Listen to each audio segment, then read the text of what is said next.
আচ্ছা, আমরা কি কখনো নিজেকে নিয়ে ভাবি বা আমরা কি কখনো নিজেকে একটু সময় দিয়েছি? আসসালামু আলাইকুম ভিউয়ার্স, আমি শারমিন আক্তার।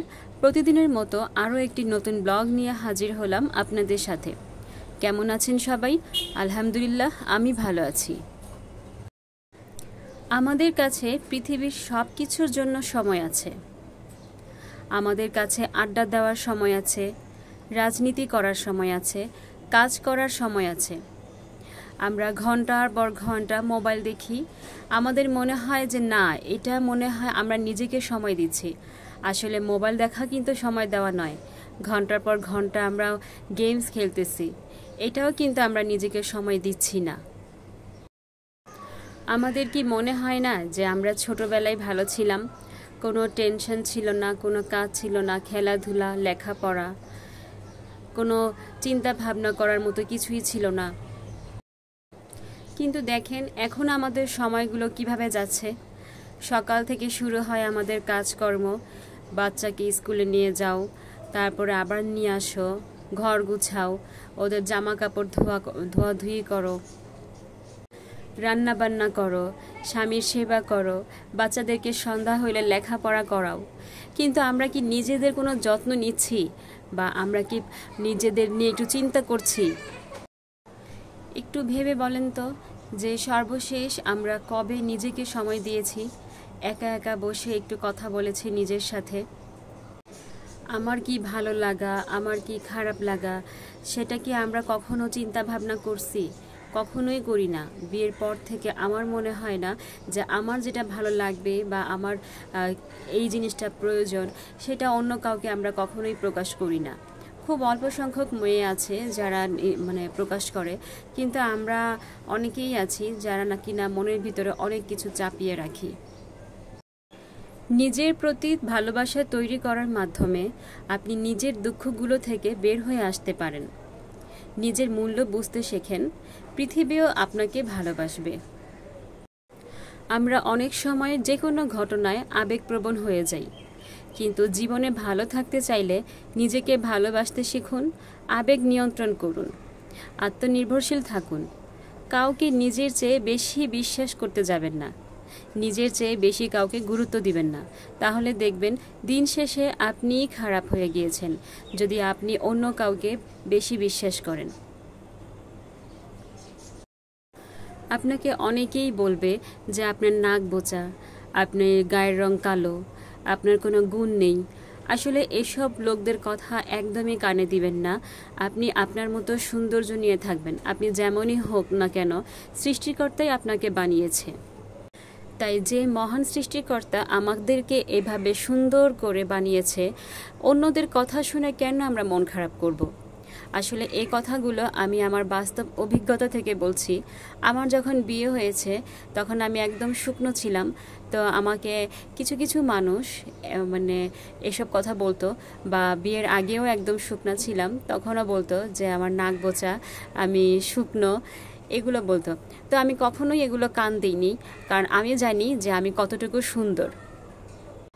কারণ আমার আল্লাহ আমাকে হাত দিয়েছে, পা দিয়েছে, আমি সুস্থ আছি, এটাই তো যথেষ্ট। আমাকে এত রূপে গুণে হওয়া লাগবে না, গুণবতী হওয়া লাগবে, কিন্তু রূপবতী হওয়া লাগবে না যে আমাকে সবার কাছে সুন্দরী হতে হবে। আমাকে কে ভালোবাসলো না বাসলো ওইটা আমার দেখার বিষয় না। আমি আমাকে নিজেকে ভালোবাসবো। সেলফ লাভই হচ্ছে আসল। আমি জানি যৌথ ফ্যামিলিতে থাকলে আসলে নিজের একার জন্য টাইমটা বের করা যায় না। তবে আপনার ফ্যামিলির সবাই যদি সকাল 8টায় ওঠে, আপনি সকাল 6টা বা 7টায় উঠে নিজের জন্য সময় দিতে পারবেন, বা আপনি যে কোনো বিকেল টাইমে আপনার নিজের জন্য সময় নিতে পারবেন। যে কোনো 1 ঘন্টা বা 2 ঘন্টা নিজেকে সময় দেন। সকালে উঠে আপনি 1 কাপ কফি খেতে পারেন একা একা বসে, বা আপনি হাঁটতে যেতে পারেন, কিংবা আপনি কোরআন তেলাওয়াত করতে পারেন, বা হাদিসের বই পড়তে পারেন। এভাবে যে কোনো একটা সময় নিজেকে সময় দেন। তা না হলে আপনি নিজেও ধ্বংস হয়ে যাবেন, আপনার পরিবারের কাউকেও ভালো রাখতে পারবেন না। তো আপনার যদি মাঝে মাঝে মন খারাপ লাগে বাসায় থাকতে থাকতে, তাহলে আপনি একা একাই মার্কেটে চলে যাবেন। অনেকে আছে ফ্যামিলি বাইন্ডিংয়ের জন্য যেতে পারে না, দেখা গেল যে হাজব্যান্ড না করছে, শ্বশুর শাশুড়ি না করছে। তাদের ক্ষেত্রে বলবো আপনি তাদেরকে বুঝান যে আমিও মানুষ, আমাকেও একটু ফ্রি টাইম থাকতে হয়, সারাক্ষণ আমি কাজবাজ নিয়ে ব্যস্ত থাকতে পারবো না। আর যাদের নিউবর্ন বেবি, তারা হয়তো বা ছোটো বাচ্চাদেরকে উসিলা দিতে পারেন যে বাচ্চাদের জন্য বের হতে পারি না আপু। তাদের উদ্দেশ্যে বলবো বাচ্চাদেরকে নিয়ে ঘোরা কিন্তু আরও সহজ। শুধু বাচ্চাকে কোলে নেবেন আর একটু ঘুরে টুরে আসবেন মার্কেটে, ওদের উসিলায় কিন্তু বের হওয়া যায়। তো আমি ভিডিও রিলেটেড একটু কথা বলি। আজকে আমি তেলাপিয়া মাছ ভুনা করছি। এই মাছটা অনেকেই খেতে চায় না, তো আমি যেভাবে রান্না করছি সেভাবে যদি আপনারা রান্না করে খাওয়ান তবে দেখবেন আপনাদের ভাতের প্লেট খালি হয়ে গিয়েছে। আর এই পর্যন্ত যারা আমার ভিডিও দেখছেন প্লিজ ভিডিওতে একটি লাইক দিয়ে দিবেন, এবং আমার ভিডিওর কোনো অংশ যদি আপনাদের ভালো লেগে থাকে তাহলে চ্যানেলটি সাবস্ক্রাইব করে দিবেন। আর অলরেডি যারা করে ফেলেছেন তাদেরকে অসংখ্য অসংখ্য ধন্যবাদ। তো যারা নিজের প্রতি নিজের যত্ন নিচ্ছেন না, নিজেকে ভালোবাসছেন না, তাদের উদ্দেশ্যে বলবো আপনারা প্লিজ আপনাদের 1 ঘন্টা হলেও সময় বের করে নিজেকে ভালোবাসেন, নিজের শরীরের প্রতি যত্ন নিন, নিজের দিকে তাকিয়ে, আয়নার দিকে তাকিয়ে নিজেকে নিজে কথা বলুন যে আসলে আপনি কেমন আছেন।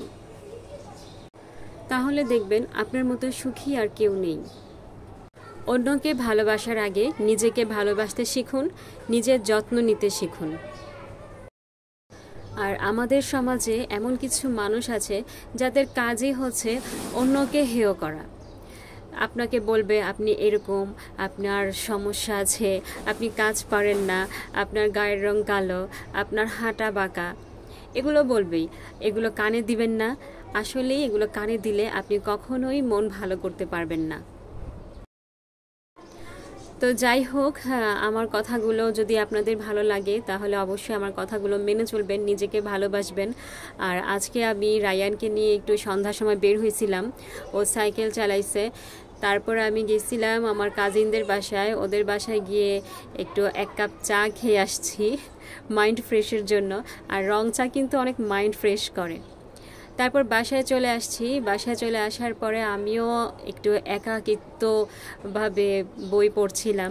আসলে এরকম একা একা থাকতে কিন্তু ভালোই লাগে মাঝে মাঝে। আর আর যার যেরকম বই পড়তে ইচ্ছে করে সে সেরকম বই পড়বেন। অনেকের গল্পের বই পড়তে ইচ্ছে করে, কবিতার বই পড়তে ইচ্ছে করে, আমার হাদিসের বই পড়তে ইচ্ছে করে। আমি সবসময় হাদিসের বই পড়ি। তো যাই হোক, আজকে এই পর্যন্তই। আমার ভিডিওটি ভালো লাগলে চ্যানেলটি সাবস্ক্রাইব করুন। আল্লাহ হাফেজ, আসসালামু আলাইকুম।